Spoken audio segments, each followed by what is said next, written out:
Hey everyone, I'm Jeff Kauffman. I'm back with another video, and boy, oh boy, do I want to talk about this topic. One of the things I've been very good at in my career in senior housing since 2004 is over those years I've learned when I speak with a family, when we're talking and they're telling me about their loved one, about their needs and their wants, about what location area is going to work best, what price range they need to be in, I pride myself in trying to find the best place for that loved one that makes the most sense, that's going to give them the best chance of success, where they're going to be the happiest, and they're obviously going to feel loved.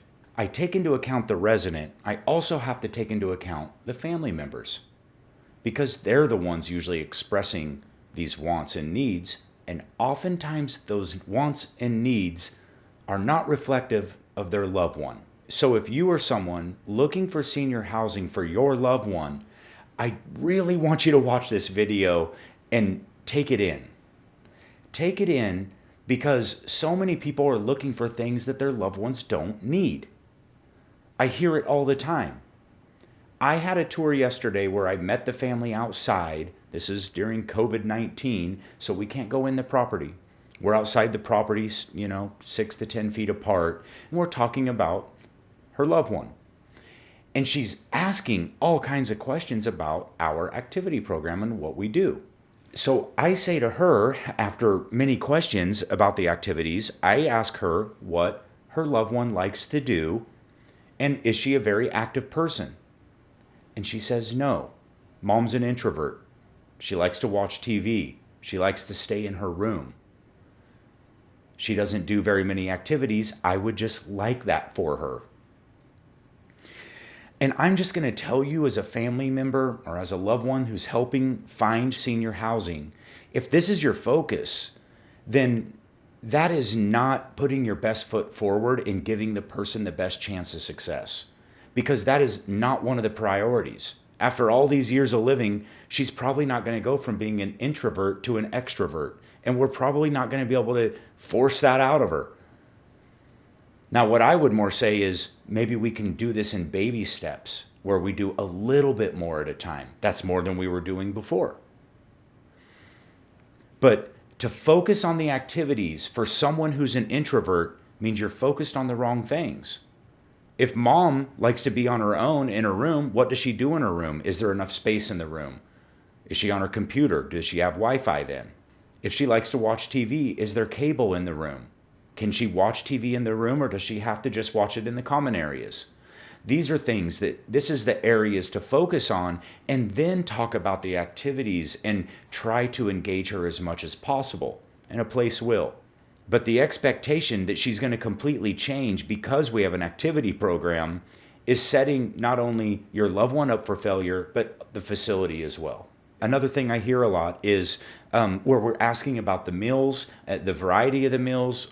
Is there a dietitian that passes all this stuff off? Because you want your mom or dad to eat so much healthier because they eat sandwiches for every single meal at home. All right, that's wonderful. We want that too. We want the person to be more social. We want them to have more variety in their diet. We want them to have healthy foods. But this is also their life. They've lived it, they've been doing it, and we're probably not going to completely change it. We might be able to make it better. And so that's the goal. But to put all your focus on a program of meals instead of saying this is who they've been their whole life, this is what's best for them, this is what they want, and frankly, they've probably earned it. So what I suggest is lighten up in those areas that you want for your loved one, and really focus on what's needed and what they want. That doesn't mean we don't stop trying. That doesn't mean we're not trying to get someone to do a little bit of exercise, partake in a few activities, drink a little more water, eat some vegetables. We're going to try all of that. Any assisted living should. And we want to hear that is what you would like out of it. But don't put the pressure on the facility to change who your loved one is. As you look for senior housing, I promise you, this is going to help you a tremendous amount in finding the best place for your loved one. And it also helps someone like me who's just trying to give you the best help I can and get you in the location that makes the most sense. Again, I look at your budget. I look at what location makes the most sense. What group socially for other residents makes the most sense for your loved one? What manager of a property makes the most sense for your loved one's needs and for you as a family? And I do the best I can in making that placement recommendation. I woke up early this morning to work on some videos, so excuse my deep voice, my messy hair, and my squinty eyes. But I wanted to do this really quick for you because yesterday after I filmed the video, I had another call from a family with the exact scenario that I'm just talking with you about. I told them that I was about to film this exact video and why. Because over all the years, family expectations can oftentimes be hard to meet when their loved one just isn't wanting what they want. And so I woke up this morning and I'm working on this video and I thought, here's a pretty simple way to look at it. And this is what I run into so many times when I move in families in senior housing. So hold on here.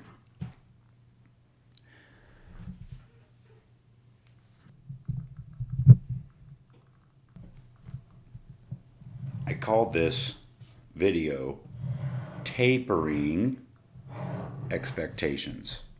Before your eyes right now is an incredibly sophisticated chart that I have made to show you how simple this is. This is very low expectations on my tapered chart. This is living at home. You're not doing anything. Very poor hydration, poor health care, poor socialization, poor nutrition, just not taking care of yourself at all. And that's why we want to move mom or dad to senior housing. Now, here's where your loved one probably would like to be. Somewhere here on this chart from low expectation to Olympic champion. Most elderly in senior housing are not Olympic champions. Well, they may have been in the past, but they're not now. This is unreasonable completely. It's not going to happen. What most senior housing options would like to do for your loved one is help them increase and do better than even they think they want. Just a little bit. Bring up hydration, bring up nutrition, socialization, their health support, make it a safer environment. Senior housing wants to be here, okay? This is our happy place, all right? Some family members are here. And this is the disconnect oftentimes. Now, I know there's places out there that don't do a very good job, and, I can't change that. But if they're doing a good job, it's just your expectations are here, then you have to taper it down. You have to bring down some expectations because this just isn't realistic either. It's not realistic goals, and they're not accomplishable. Now, not 100% of families are here, obviously. A lot of families have very reasonable expectations, and most families that I've ever worked with are extremely happy with their placement in any place I've ever been a part of. But there's the small few who are up here, and then they're anxious and they're unhappy and they're complaining about things that are not accomplishable. It's never going to happen, no matter where they move. I've had people who have lived in 3, 4, 5 different senior housing options. And whenever I get someone looking at that, I want to really hear about what went wrong prior to them coming to us, because most likely we probably aren't going to fix it either. All right. So now, even these families with the high expectations, they have lots of things that are very accomplishable and they're happy in lots of areas. They just might have 2 or 3 things like, why isn't mom eating a better diet when mom's never eaten a good diet? Or why isn't mom socializing when mom has never been social or hasn't been for the last few years and isn't going to come out, and she may be socializing. She's not here, and she's not here. Senior housing might have her somewhere in here. Okay? So guys, I hope this video is helpful, and I know that this is kind of a silly little chart, but it makes sense to me, and I hope that it helps you. You have to really look at yourself as well as the facility your loved one's in. This is all to give your loved one the best chance of success and give them the best, happiest, safest life that they can have in the what's probably the final years of their life. So So anyway, that's it, guys. I want to thank you for watching. Sorry you had to see me first thing in the morning when I'm editing these videos, but I do appreciate you watching, and please go subscribe to my channel and hit that like button. By you hitting the like button, it tells YouTube that if you like the video, they share it with others. So if you found this helpful, then let's get these videos to other people out there, and it will help them as well. Thank you so much, and we'll see you in the next video.